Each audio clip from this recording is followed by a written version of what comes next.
आज पढ़ा रहे हैं अध्याय पहला।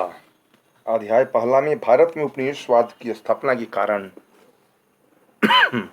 भारत में उपनिवेशवाद की स्थापना के कारण कौन कौन है इसके बारे बता रहे हैं, है ना। देखिए, भारत में ब्रिटिश उपनिवेशवाद शासन की स्थापना के लिए निम्नलिखित कारण उत्तरदायी है। निम्नलिखित कारण है ना। कौन कौन है भाई? पहला कारण क्या है? कच्चे माल की प्राप्ति। कच्चे माल की प्राप्ति सबसे बड़ा कारण है। कच्चे माल की प्राप्ति सबसे बड़ा कारण है। बात समझ गए, है ना। उसके बाद देखिएगा, सेकंड पॉइंट आ रहा है निर्मित माल की खपत। निर्मित माल की खपत, माल की खपत यानी माल की खपत कैसे हो रही है इसके बारे आ रहा है, समझे, है ना। निर्मित माल की खपत, है ना। जो कच्चा माल है उसकी खपत कैसे हो रही है इसके बारे बताया गया है ना। तीसरा पॉइंट है ईसाई धर्म का प्रचार। अब देखिए, ईसाई धर्म का प्रचार प्रसार कैसे हो रहा है इसके बारे बताया गया है। ईसाई धर्म का प्रचार और प्रसार, आप गौर कीजिएगा, कोई भी धर्म का प्रचार प्रसार कैसे होता है। ईसाई धर्म का देखिए, घूम घूम के लोग प्रचार प्रसार करता है कि नहीं। आप भी तो यहीं के हैं, देखते हैं, जानते भी हैं। घूम घूम के प्रचार प्रसार करता है लोग, घूम घूम के मिशनरी जो प्रचार प्रसार करता है, अच्छा लगता है, संदेश देता है, अच्छा करो, सबसे प्यार करो, मिलजुल के रहो, शिक्षा को बढ़ावा दो। बहुत ही अच्छा करता है ईसाई मिशनरी ने। चौथा पॉइंट प्रतिकूल जलवायु। प्रतिकूल जलवायु भी यानी भारत में उपनिवेशवाद की स्थापना के कारण है ना। प्रतिकूल, अगर हमारा वातावरण गड़बड़ रहेगा, जलवायु गड़बड़ रहेगा, तो हमारी खेती एग्रीकल्चर, यहाँ जैसे क्वेश्चन है, भारतीय एग्रीकल्चर यानी किसान खेती बाड़ी पे निर्भर करते हैं। एग्रीकल्चर पे आप भी जानते हैं, है ना। ये किसान देश है भारत, है कि नहीं। किसान देश है, यहाँ खेती बाड़ी की कमी नहीं है। यहाँ का जलवायु कितना अच्छा हो, देखते हैं, जून महीना में बारिश होती है तो यहाँ पर चादर ओढ़ना पड़ता है जून महीना में। और जगह चल जाइए आप देखिएगा, है ना। तो यहाँ की जलवायु कितनी अच्छी है हमारी, है ना। अगला पॉइंट है समृद्धि की लालसा। समृद्धि की लालसा हर कोई को लालसा होती है, समृद्धि की होती है कि नहीं। हर कोई को लालसा होती है, हर चीज की लालसा होती है ना।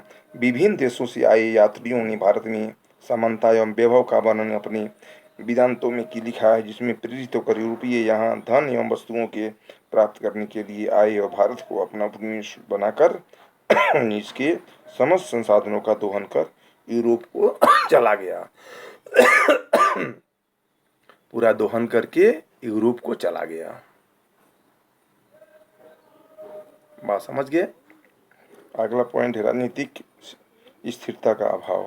भारत में ब्रिटिश उपनिवेशवाद की स्थापना का एक प्रमुख कारण देश में राजनीतिक अस्थिरता का अभाव था।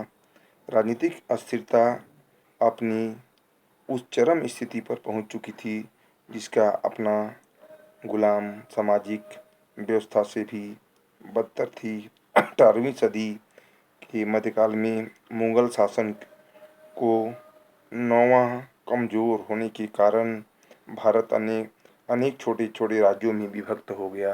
भारत अनेक छोटे छोटे राज्यों में क्या हो गया? विभक्त हो गया। अगला पॉइंट है सातवां, भारत समाज में चेतना का अभाव। समाज में चेतना का अभाव भी एक बहुत बड़ा कारण माना जाता है। समाज में देखिए, शिक्षा अगर नहीं दीजिएगा समाज में बच्चे लोग को किसी को भी, तो समाज आपका आगे नहीं बढ़ेगा। आप भी चीज़ को जानते हैं, तो आपको चेतना, समाज में शिक्षा का व्यवस्था करना पड़ेगा, चेतना का विकास करना पड़ेगा अपने आपको आगे आना पड़ेगा, है ना। तो आप लोग को रुक जाओ, रुक जाओ, अभी रुक जाओ, है ना। तो ध्यान देना होगा कि समाज किस रास्ते से गुजर रहा है ना। तो हमें सोचना पड़ेगा कि समाज को कैसे डेवलपमेंट करें, आगे बढ़ें और विकास की बात करें। हमारे माननीय प्रधानमंत्री देश के लिए बहुत कुछ कर रहे हैं, तरह तरह की योजनाएं चालू कर रहे हैं, देख रहे हैं। इस कोरोना काल में बताइए, देश में ऐसा प्रधानमंत्री, एक से एक फंड, एक से एक रोजगार दे रहे हैं कि नहीं।